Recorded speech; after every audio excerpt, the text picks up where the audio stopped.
I want to try something a little bit different today. I've been thinking about an idea, I want to document it. Usually I'd go into my computer environment where I could sketch if I was going to make a video. But I also like drawing with actual instruments sometimes, and so I thought we'd do kind of a legal pad think sesh, something like that. Because I love legal pads. Something about the yellow, and I don't know, I think I first developed my interest in them by way of the making of Myst.move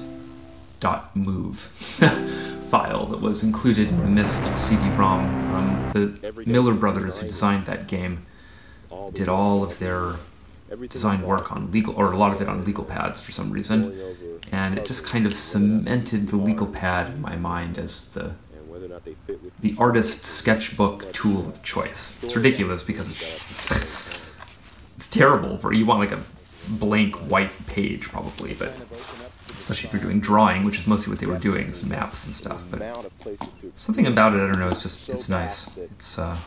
It's nostalgic. I find that that's important when creating spells, particularly video spells that are going to travel through the internet, possibly.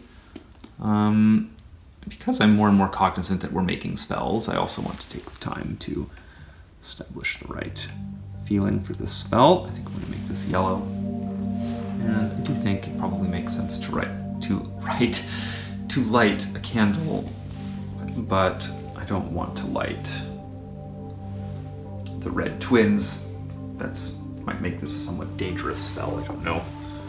I've had bad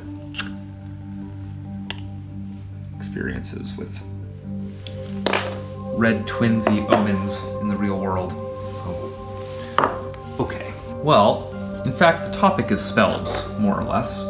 What do I mean by a spell, first of all? By a spell, I really suppose I just mean a unit of information. You know, here's our spell. And I really want to keep this pretty neutral, by which I mean I don't want to overly specify what this thing is going to be. We can imagine many things that it might be. We might be talking about a YouTube video. You know, that's a spell. We might talk about, well, these days it would be, you know, a digital audio file of some kind. That could be a spell.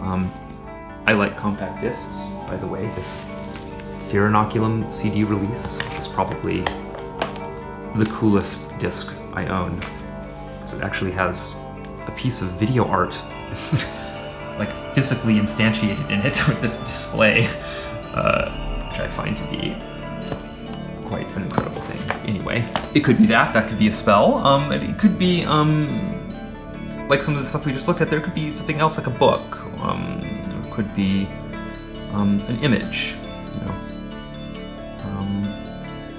Many such things could be spells. It could be some kind of combination of all of these things in a big hyper media kind of context, and so on.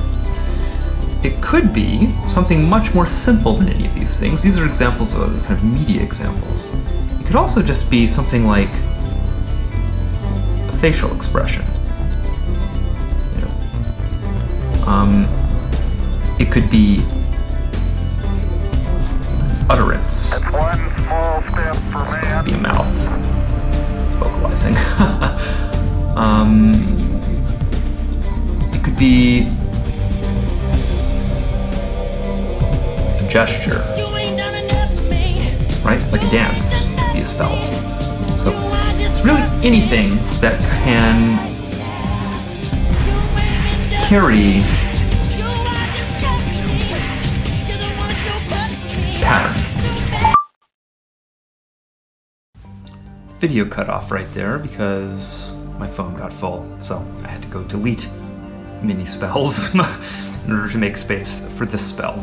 Let's say for now that this has to be physically instantiated in some way.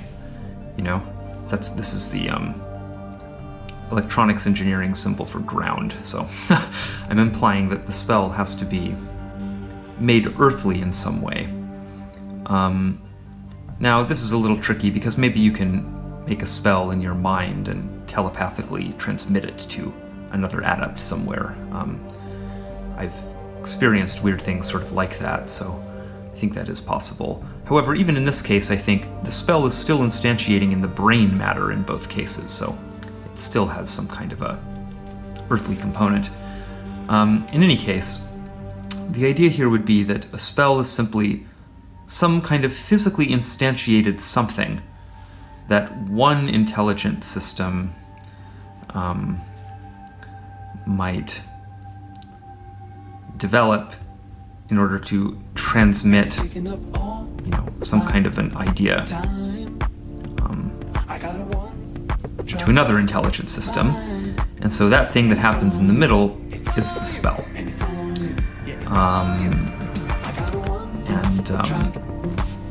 Yes, I'm having a little quick metaphor about the left and right brain at the same time that we draw that. Although I don't mean to restrict this in any way to that sort of scenario. That would be, excuse me, dyslexia. That would be a particular case of sort of a spell crafted by the right hemisphere, let's say, to gain the attentional awareness of the left hemisphere.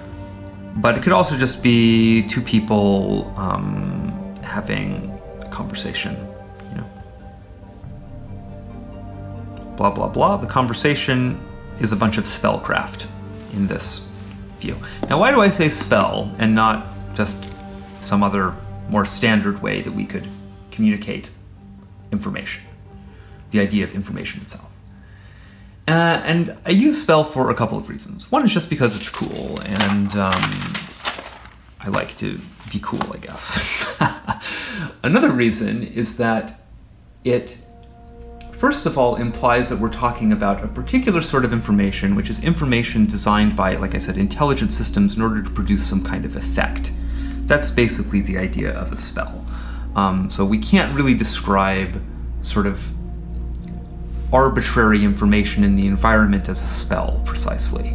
But this thing is a spell, this logo.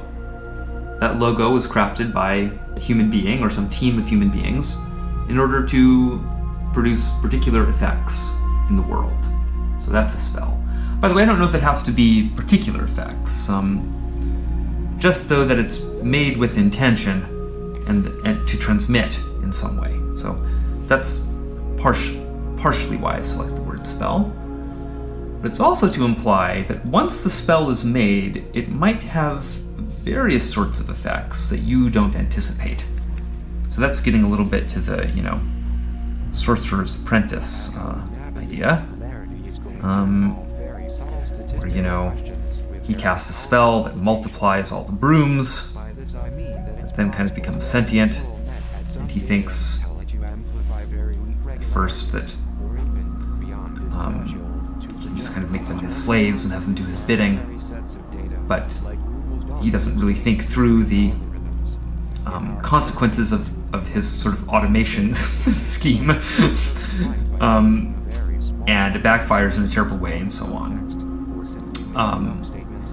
This is something that we think about in the occult context that I don't think is thought about enough, really, when we're just talking about information in a general way. We don't think about the complex, unforeseen consequences that the information we craft is going to have once it is free moving in the information ecology. It's just like this. Spells have a life of their own. Particularly things like YouTube videos can have lives of their own.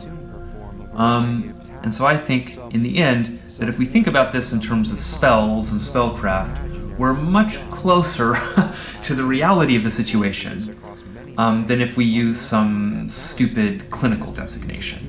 This captures much more of the state of affairs, which is a state of affairs in which we are surrounded by unforeseen and perhaps in principle unforeseeable, perhaps, barring the possibility of precognitive backflow and so on, but basically surrounded by intense question marks. And I just think that human beings are presently very bad, in particular, when it comes to thinking about the ways in which the spells they craft are going to have multiple very different sorts of presentations depending on the contexts and the viewers and, you know, what this one should be, some weird random blobby thing. So these out here are, say, perceivers who are interacting with the spell, who are receiving the spell. And depending on what these perceivers are bringing to their understanding of the spell and so on, and also depending on something else, which is like kind of a time value here, which is like, you know, what's the linear historical placement of this spell and how is that interacting with also the cultures that these things are embedded in and so on. There are many, many nested levels of context. But these things are going to encounter the spell in different ways, and therefore the spell is going to have very different effects on them. And when you're making a spell, incidentally, so let's say that you are a person who has just a very basic ambition on YouTube. And your ambition is just to get as many followers as you can, subscriptions in this context, as many subscriptions as you can as quickly as possible. Now look, that's all of our motivation on some level. It's my motivation on some level. But let's say your ambition's kind of in there. You don't care about making a channel that's going to be particularly like good in the world. And so you probably discover very quickly that if you make content or even just kind of steal, I mean, really what you ought to do for the minimal investment is you ought to yourself use YouTube and search for things that you think are going to be very inflammatory, that are going to elicit very negative reactions from people. And then you're going to find a bunch of that content, and you're going to rip it with some kind of YouTube downloader, or whatever, some kind of nice command line tool maybe, and then you're going to re-upload that stuff. So your channel is going to become this really condensed, like, grid of like the most like clickbaity and like rage-inducing like, and just like hashtag edgy controversial content that you can find in this system. And what you're going to do is you're going to act as some kind of like evil brain that's gonna make all the best selections, you know. And then what you're going to do once you've got some amount of that rolling is you are going to think about refining it even further so that every piece of content will be maximally offensive to the maximum number of kind of people and types of people that you can. So, you know, it's great to have a video that will offend the Christians. It would be even better to have a video that would offend the Christians and the Jews. It would be even better to have a video that would offend any religious person, and then even better than that would be to have a video that would offend both religious people and atheists.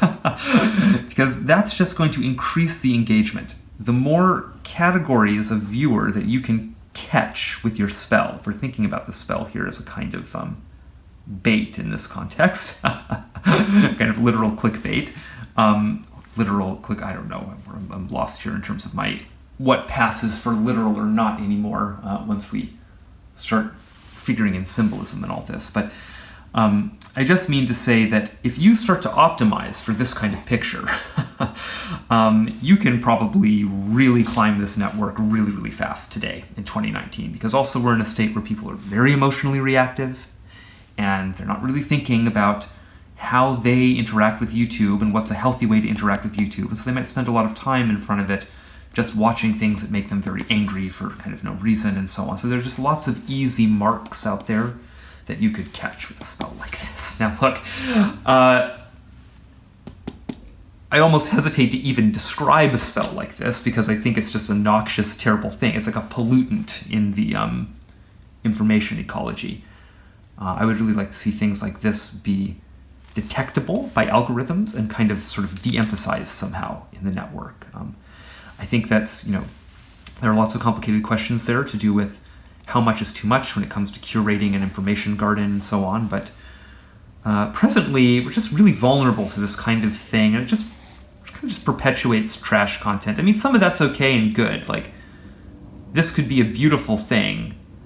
I think ultimately for me it usually is just more about, can we increase the degree to which people can be self-aware in how they're using this stuff. Like I'm not a person who would think to like ban fast food, for instance. Sometimes I really like to eat fast food. So I think we should be able to have kind of rage clickbait like spells like this, They have their own aesthetic beauty, I would say. I don't mean to sort of judge them in an ultimate sense. I just think at the moment there's a whole lot of it. So much so that it's kind of drowning out good information, and so I just think there's a bit of a gardening problem there anyway. So anyway, this is really the aspect of the spell that I want to highlight. It's this notion that the spell has it has many effects and potential effects, some of which can be quite difficult to anticipate. And so I want to talk about a particular kind of spell.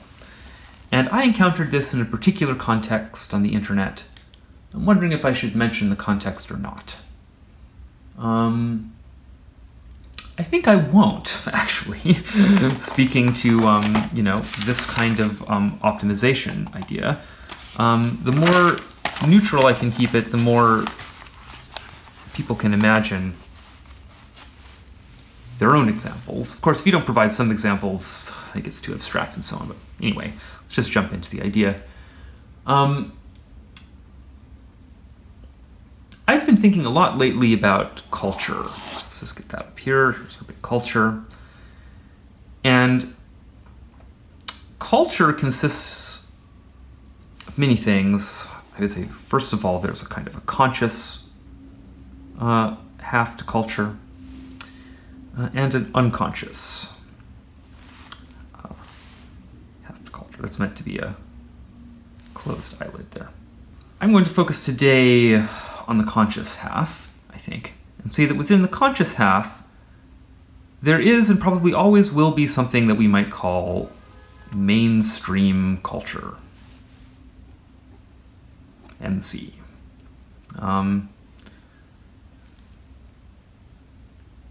That's because the entire point of culture is to provide some kind of universal language base in some way, so that all the individual little groups and ultimately down to individuals can get along. We can say, okay, we share, and we can anticipate and predict that we're going to share some very basic values. Like in our culture, we just don't murder people because they say the wrong thing at dinner, That's not part of what we consider to be like civilization, so that's just an aspect of mainstream culture. But it's also an aspect of mainstream culture that baseball is like a good, positive thing that is like a wholesome American activity and idea and image space. That's also part of, I would say, American culture. And, I'm not even taking issue with that. I agree with that. Baseball's great.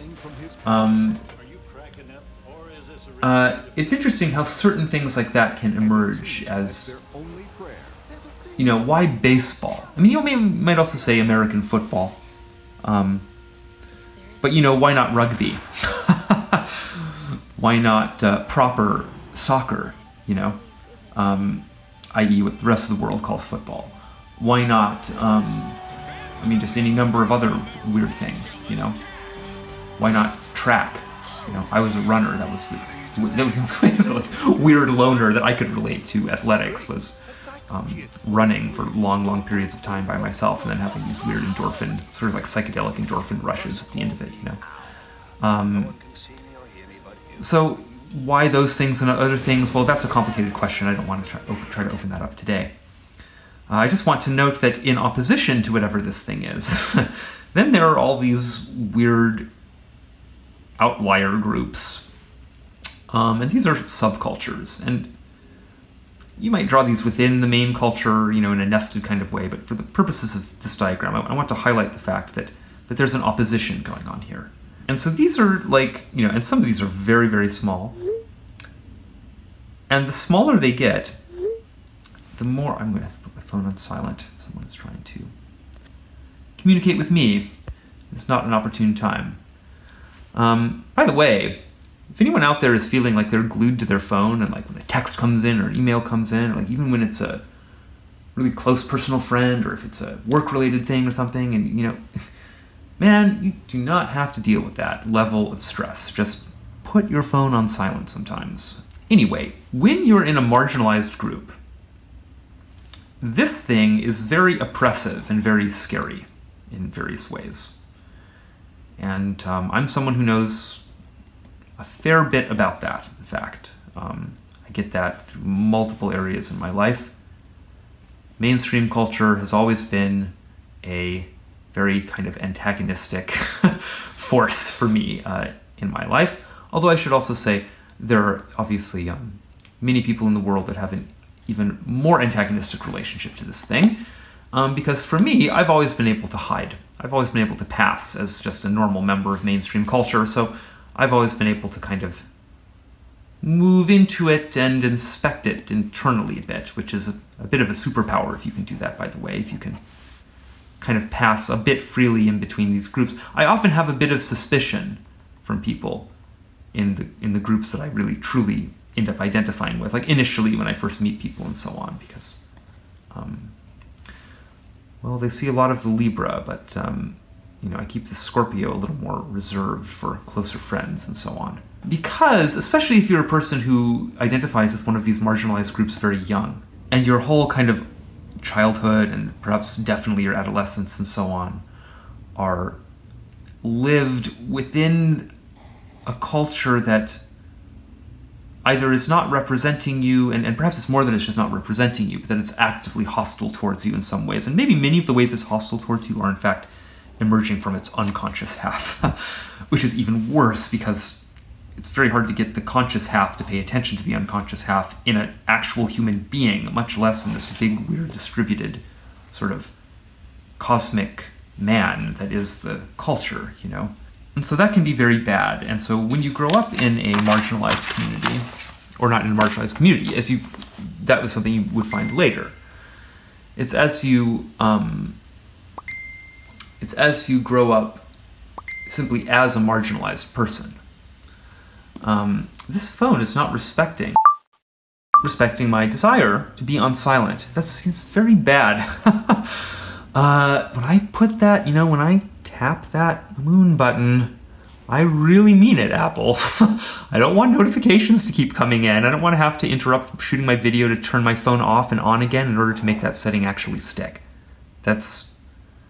You guys are losing it. You used to be all about the user experience. And now, I don't know, your shit just doesn't work anymore. Look, you made me waste an entire page of my precious legal pad. Anyway, what was I even in the middle of trying to articulate there? Right, as you grow up as a marginalized person, without even perhaps the support of a subcultural community, although now with the internet, I think many more poor marginalized people out there are able to get a little bit of community support earlier in their lives. The internet is something that came into existence when I was a teenager.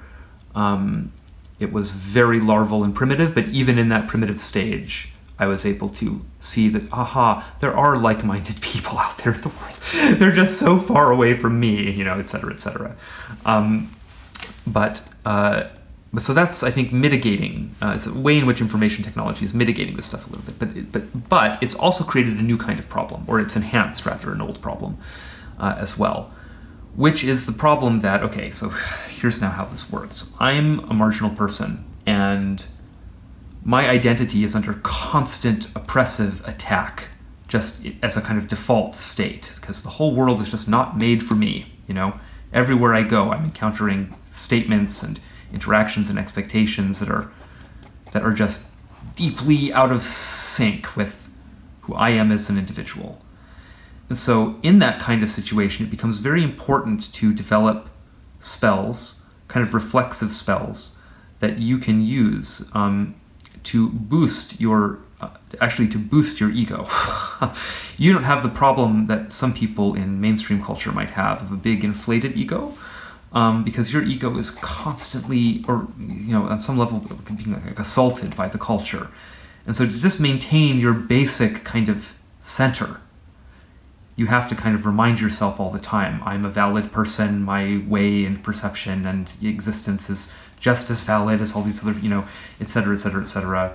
I don't have to apologize for who I am, and actually, all those kinds of things. And you might literally tell yourself those kinds of things. Another thing you might do is you might find somebody in the pop culture that is resonating your situation in some way, and then you might identify with that person very strongly. And that person's entire persona becomes a spell for you that you're using to remind yourself that that you may be unusual, but you're not so unusual that there aren't other people in the world that are at least a bit like you. And another thing that you might do is you might, today, for instance, in the 21st, is you might create memes that are designed to increase your and other community members, subcultural community members, self-confidence, promote a positive self-image, and so on. So you might make all these image macros, and you might post them to a board like Reddit, for instance. And there are many ways to make such spells. A very easy way to make a spell like that is to make a spell that increases the in-group self-image. I'm going to call this in-group self-image, ISI. But by devaluing the out-group self-image, the OSI. So I think we all can kind of imagine what this would be like. This would be like if I was a big fan of, well, I'll just transpose this into a really dumb thing that won't offend anybody. A really stupid thing, probably from my childhood, which was like the Sega Nintendo wars. These were video game. Well, they're still out there. Nintendo, of course, is still around. They just made a cool new console, Switch, right? And Sega doesn't make hardware anymore, not really anyway. They're just kind of pure software and like kind of brand company now. I was about to call them a lifestyle company, but that's really not fair to Sega. They're still a video game company.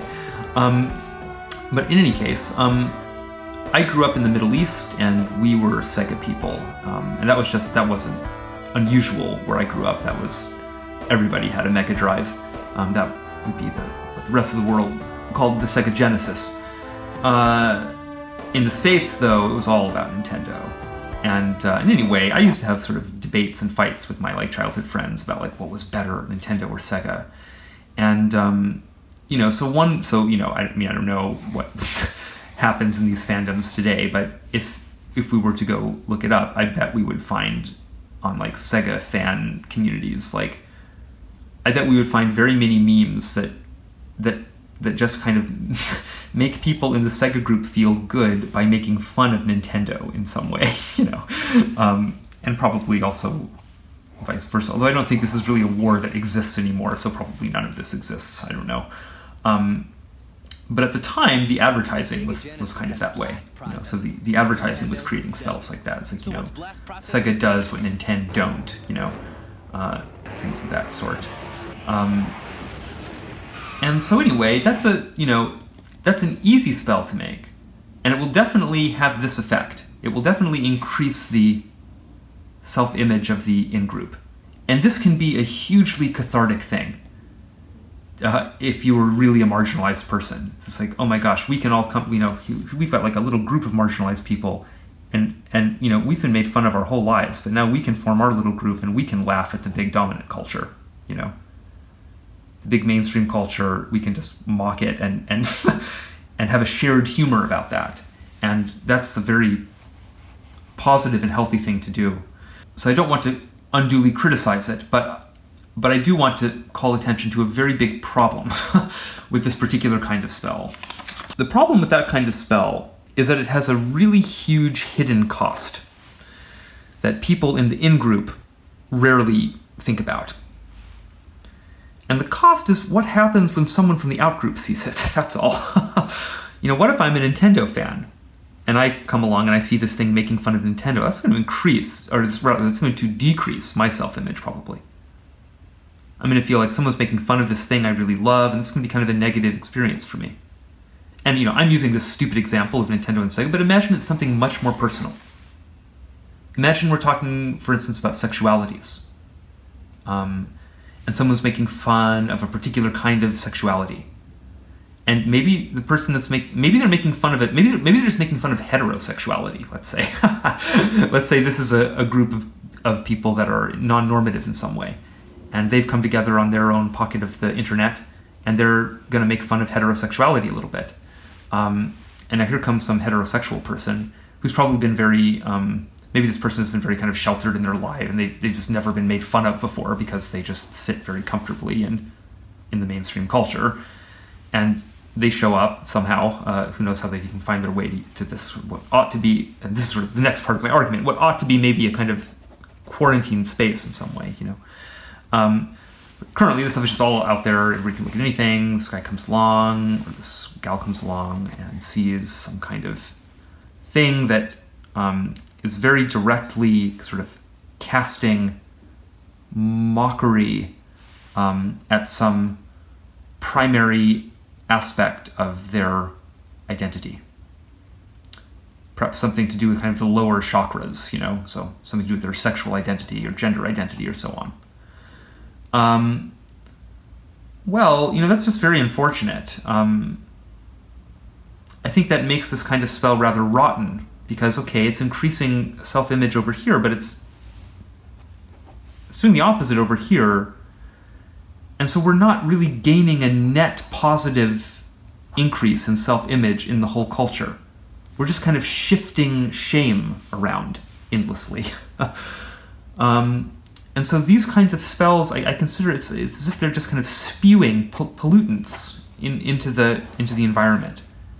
They have a strong toxic half, and people who are making these kinds of spells, especially I find, if they are in a marginalized group, where the feeling can kind of be, we shouldn't have to think about this and who cares, because the mainstream culture has this huge support and so on. But I want to say also, people identify with different things and relate to different things in very complex ways. You don't know that the spell that you've made in your in-group isn't going to have this kind of negative shame perpetuating effect on some other marginalized group, because there are many marginalized groups with different attitudes.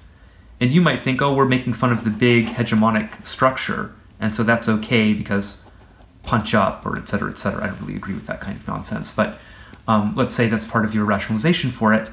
Well, but there's still these other groups, though, that might get caught partially in what you're doing in some kind of negative way. So, okay. Now look, how serious is this kind of thing is a sort of the next question we might ask. People ought to have a little bit of a thick skin so that they can encounter something like a meme and not have it kind of knock the wind out of them and have them kind of, cripple over in agony because they've just never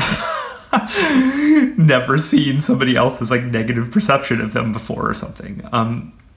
However, we also understand that people can be carrying around many traumas and strange mental problems and things that can make them very vulnerable to stuff like this. And so I would say that how much of a problem it is very dependent on the context, and it's very dependent also on the strength and the potency of the spell. This is why I think there's a huge responsibility that comes along with being an artist. And I would say that anybody with a YouTube channel is really an artist in some capacity. But wow, people aren't used to being artists, I guess, because we're being very irresponsible with this kind of stuff currently. I think there are people out there who have gotten very, very good at making spells that kind of optimize for many things simultaneously and kind of travel really, really fast and burn up all kinds of other material as they move through the information system. And they're making these very potent spells, but they're not thinking about even the predictable negative consequences of these spells. Like just sort of perpetuating this big toxic shame loop that we're all involved in, you know. Things like that are very negative, I think. Say nothing of the unforeseeable consequences of highly potent spells. Now, of course, the unforeseeable ones are simply unforeseeable. That shouldn't prevent us from trying to make great spells.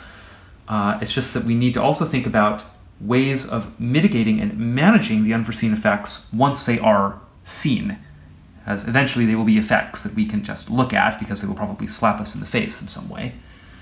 And at that point, we need to have sophisticated dancing skills, you understand, autonomic abilities in terms of like dealing with how these things can travel through the information ecology.